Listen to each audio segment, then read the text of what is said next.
Thevanesan, and he is going to talk to us on Tamils and the social impact of Christianity. Yes, thank you, Jayanta. Since I'm the last speaker and I've come a long way, so I will make my speech as brief as possible. I want to first of all thank the Kendra Tamil Christian Fellowship for giving me this opportunity to speak to you today. And I want to commend you also for being together as an active group, ethnic group here for the last 25 years or so, and to excel yourself by witness and worship, by being involved in the mainstream of Christian denomination. I have modified the topic this morning a little bit. The topic that I want to talk about is Tamils and the social impact of Christianity, with special reference to caste and gender. Okay? And what I'm proposing to do in this presentation is to share my views briefly on the Christian faith, Christian church, especially among the Tamils here as well as everywhere in the world. And I will conclude my address by raising a few questions on the caste and gender issues pertaining to our Christian faith and the Tamil culture. I want us in this session to have a great dialogue and discussion with some questions and responses. I am not a long-winded speaker, and brevity is my strength. My approach on this topic this morning is from a pastoral and theological perspective. So, I would like to begin with a prayer. It's not a Christian prayer. It was written by Tagore from India. One time, in 1938, he got the Nobel Prize for English literature, one of the very few persons of that part of the world to win a prize for a foreign language. And the prayer goes something like this: where the mind is without order, and the head held high, where knowledge is free, where the world has not been broken up into fragments of narrow domestic walls, where words come out from the depth of truth, where tireless striving stretches its arms towards perfection, where the clear stream of reasons has not lost its way into the dreary desert sand of death habit, where the mind is led forward by me into ever-widening thought and action. Into that heaven of freedom, my Father, let my country wait. I will talk to you this morning about faith, about church, about God, about culture, about Tamil, about language, about caste, about gender. There's something called, in our conversation, mystery. I'm not going to ask you what the mystery is, but different people have a way of explaining mystery. We are going to deal with mystery. When we deal with mystery, there are times in which we may not get what we want to. But a mystery will always help you to grapple, to struggle with that more and more. And the best example for a mystery is that once Tagore said, when the leaf smiles, it becomes a flower. And when the flower worships, it becomes a fruit. He did not speak about cross-fertilization and cross-pollination and fertilization and all that. Very simple as that, and that's a mystery. Our world in the last few decades have undergone rapid metamorphosis. The meaning of faith and the church and the mission and the science and the technology and our knowledge of human sexuality have added more layers of interpretations. The slow-paced life of the American community has undergone a rapid change in the last 50 years. Church is no more the center of the community. The Sunday dinners, the full day Sabbath program, the midweek worship services, the healing ministry, and the small group meetings are now on the decline in the mainline churches. We no longer hold the baccalaureate services in school any longer. In the social arena, we have single-parent households and teenage parents. We also have a polluted environment, dishonest politics, crippling inflation, unemployment, recession, and a declining standard of living. I don't expect it to be an exception here. I saw a bumper sticker a few days ago.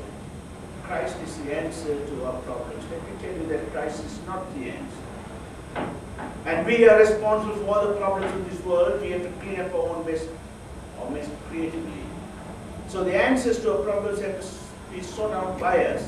Only when the men and women and youth and children are collectively pulled together their wisdom, we will find new directions to move forward.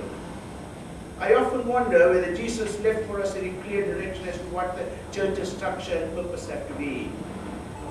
In a book titled Rediscovering the Values of the Church, Philip Gully says, there are 39,000 Christian denominations taking on in them different priorities on the teaching of Jesus.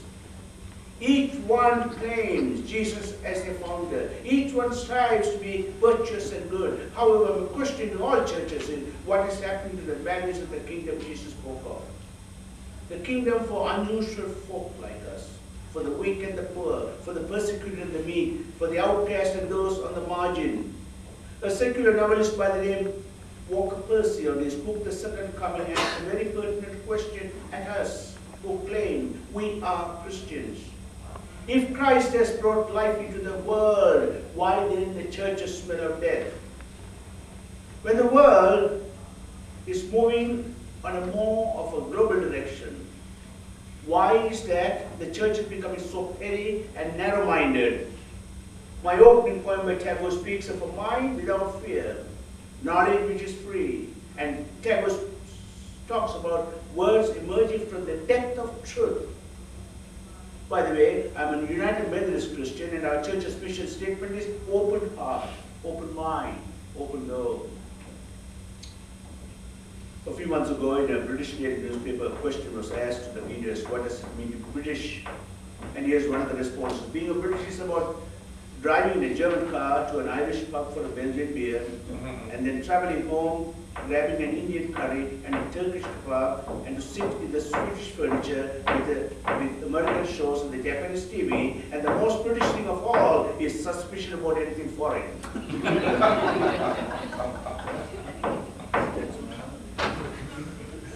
What has happened to the spirit of ecumenism in the church? What has happened to the adventurous spirit of the church when we shut ourselves from discussing issues among the gay, lesbian, bisexual, and transgender communities? I'm raising these questions because my topic has to do with the impact of Christianity on social issues. When we speak of Tamils, we have to speak of the world. We don't live in isolation, and my point is because as a church, we chose to be silent on some social issues. There's a lack of accountability as well as decline in moral values. Clergy, sexual misconduct, and billions of dollars spent on court cases by the Roman Church are two of my examples. The mystery writer Agatha Christie's second husband was an archaeologist by the name Lord Nullarbor. When someone asked her what it was like being married to an archaeologist, she answered, "It's wonderful. The older I get, the more interested he is in me." Can we say the same thing about our relationship with our church? Can we say the same thing about our relationship with Jesus the Christ? We have begun to work on a new spiritual exercise in America called Rethink Church. Because we find more and more people are willing to be the church in communities. We are beginning to move away from the sanctuaries onto the places where people are. Our security is no more in ornate altars and high steeples. Our loyalty to God does not have to be expressed only by the right doctrinal preaching and the singing of the right hymns. Our seekers of truth today are not interested in the rites and the rituals of the church.